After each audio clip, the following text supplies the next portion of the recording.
So in the previous episode, we looked at the downside to overconsumption of coffee and caffeine. But in this episode, we're going to look at the benefits you can accrue from drinking coffee in moderation.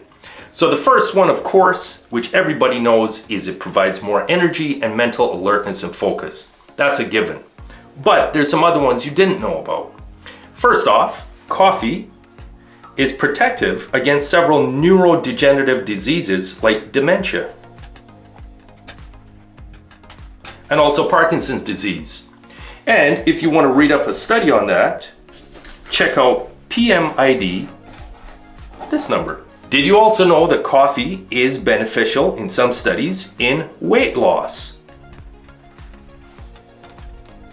And if you'd like to see a medical study on that, check out PMID and this number. The next benefit of coffee in moderation is with your heart. It's been shown to be heart protective, reducing both strokes and heart disease.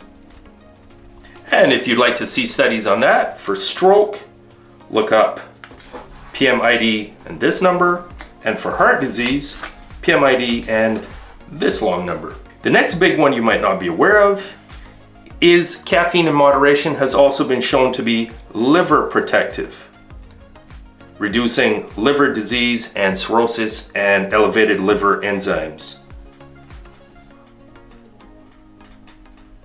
And if you'd like to see a study on that one, here's a medical study you can check out.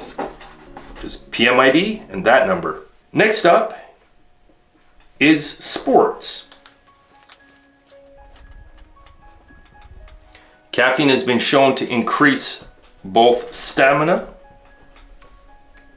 and speed.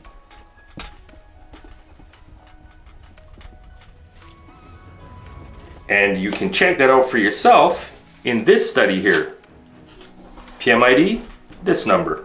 Another thing which caffeine has been shown in studies to be useful for is in treating depression and mood disorders, or helping to lift them. And again, we have a study here you can look at for yourself to prove it to yourself. And the final benefit of caffeine consumption in moderation is it's a social lubricant.